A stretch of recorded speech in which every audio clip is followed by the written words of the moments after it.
उत्पत्ति अध्याय 16। अब्राम की पत्नी सारे के कोई संतान न थी। उसके हजीरा नाम की एक मिस्री दासी थी। सारे ने अब्राम से कहा, देख, यहोवा ने तो मेरी कोख बंद कर रखी है, इसलिए मैं तुझ से विनती करती हूँ कि तू मेरी दासी के पास जा। संभव है कि मेरा घर उसके द्वारा बस जाए। सारे की यह बात अब्राम ने मान ली। इसलिए जब अब्राम को कनान देश में रहते 10 वर्ष बीत चुके, तब उसकी स्त्री सारे ने अपनी मिस्री दासी हजीरा को लेकर अपने पति अब्राम को दिया कि वह उसकी पत्नी हो। वह हजीरा के पास गया और वह गर्भवती हुई। जब उसने जाना कि वह गर्भवती है, तब वह अपनी स्वामिनी को तुच्छ दृष्टि से देखने लगी। तब सारे ने अब्राम से कहा, जो मुझ पर उपद्रव हुआ वह तेरे ही सिर पर हो। मैंने तो अपनी दासी को तेरी पत्नी कर दिया, पर जब उसने जाना कि वह गर्भवती है, तब वह मुझे तुच्छ समझने लगी। इसलिए यहोवा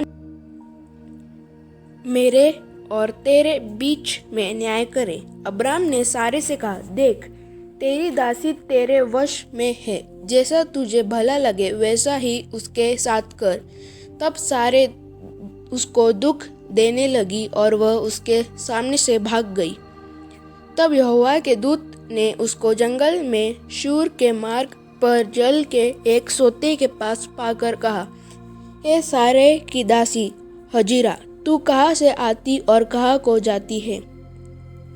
उसने कहा, मैं अपनी स्वामिनी सारे के सामने से भाग आई हूँ। यहोवा के दूत ने उससे कहा, अपनी स्वामिनी के पास लौट जा और उसके वश में रह। और यहोवा के दूत ने उससे यह भी कहा, मैं तेरे वंश को बहुत बढ़ाऊंगा, यहाँ तक कि बहुतायत के कारण उसकी गणना न हो सकेगी। और यहोवा के दूत ने उससे कहा, देख, तू गर्भवती है और पुत्र जनेगी। तू उसका नाम इश्माएल रखना, क्योंकि यहोवा ने तेरे दुख का हाल सुन लिया है। और वह मनुष्य बनेले गधे के समान होगा। उसका हाथ सबके विरुद्ध उठेगा और सबके हाथ उसके विरुद्ध उठेंगे, और वह अपने सब भाई बंधुओं के मध्य में बसा रहेगा। तब उसने यहोवा का नाम, जिसने उससे बातें की थी,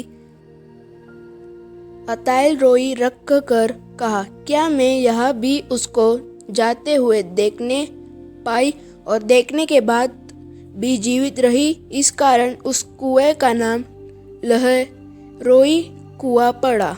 वह तो कादेश और बेरेत के बीच में है।